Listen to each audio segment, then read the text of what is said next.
ನಾನು ಡಿ.ಕೆ. ಶಿವಕುಮಾರ್ ಎಂಬ ಹೆಸರಿನಾದ ನಾನು ಕಾನೂನು ಮೂಲಕ ಸ್ಥಾಪಿತವಾದ ಭಾರತದ ಸಂವಿಧಾನ ವಿಷಯದಲ್ಲಿ ನಿಜವಾದ ಶ್ರದ್ಧೆ ಮತ್ತು ನಿಷ್ಠೆಯನ್ನು ಹೊಂದಿರುತ್ತೇನೆಂದು ನಾನು ಭಾರತದ ಸಾರ್ವಭೌಮತ್ವವನ್ನು ಮತ್ತು ಅಖಂಡತೆಯನ್ನು ಎತ್ತಿ ಹಿಡಿಯುತ್ತೇನೆಂದು ಮತ್ತು ಕರ್ನಾಟಕ ರಾಜ್ಯದ ಮುಖ್ಯಮಂತ್ರಿಯಾಗಿ ನನ್ನ ಕರ್ತವ್ಯವನ್ನು ಶ್ರದ್ಧಾಪೂರ್ವಕವಾಗಿ ಮತ್ತು ಅಂತಃಕರಣಪೂರ್ವಕವಾಗಿ ನಿರ್ವಹಿಸುತ್ತೇನೆಂದು ಭಯ ಅಥವಾ ಪಕ್ಷಾತೀತವಲ್ಲದೆ ರಾಗ ದ್ವೇಷವಿಲ್ಲದೆ ಎಲ್ಲ ಬಗೆಯ ಜನರಿಗೆ ಸಂವಿಧಾನಕ್ಕೆ ಮತ್ತು ಕಾನೂನಿಗೆ ಅನುಸಾರವಾಗಿ ನ್ಯಾಯಯುತವಾಗಿ ಮಾಡುತ್ತೇನೆಂದು ನನ್ನ ಅಜ್ಜ ಗಂಗಾಧರಜ್ಜನ ಹೆಸರಿನಲ್ಲಿ ಪ್ರಮಾಣ ಮಾಡುತ್ತೇನೆ.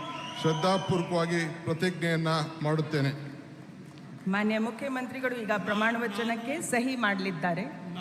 ನಾನು ಡಿ.ಕೆ. ಶಿವಕುಮಾರ್ ಎಂಬ ಹೆಸರಾದ ನಾನು ಕರ್ನಾಟಕ ರಾಜ್ಯದ ಮುಖ್ಯಮಂತ್ರಿಯಾಗಿ ನನ್ನ ಪರ್ಯಾಲೋಚನೆಗೆ ತರಲಾಗುವ ಅಥವಾ ನನಗೆ ತಿಳಿಯದೇ ಬರುವ ಯಾವುದೇ ವಿಷಯವನ್ನು ರಾಜ್ಯದ ಮುಖ್ಯಮಂತ್ರಿಯಾಗಿ ನನ್ನ ಕರ್ತವ್ಯವನ್ನು ಮುಕ್ತ ನಿರ್ವಹಣೆಯ ಅಗತ್ಯವಾಗುವುದೆಂದು ಸಂದರ್ಭದಲ್ಲಿ ಅಲ್ಲದೆ ಅನಾತ್ಯ ಯಾರೇ ವ್ಯಕ್ತಿಗೆ ಅಥವಾ ವ್ಯಕ್ತಿಗಳಿಗೆ ಪ್ರತ್ಯೇಕವಾಗಿ ಅಥವಾ ಪರೋಕ್ಷವಾಗಿ ತಿಳಿಸುವುದಿಲ್ಲ ಅಥವಾ ಬಹಿರಂಗಪಡಿಸುವುದಿಲ್ಲ ಎಂದು ನನ್ನ ಅಜ್ಜನ ವೀರ ಗಂಗಾಧರ ಅಜ್ಜರ ಹೆಸರಿನಲ್ಲಿ ಪ್ರಮಾಣ ಮಾಡುತ್ತೇನೆ. ಶ್ರದ್ಧಾಪೂರ್ವಕವಾಗಿ ಪ್ರತಿಜ್ಞೆಯನ್ನು ಮಾಡುತ್ತೇನೆ.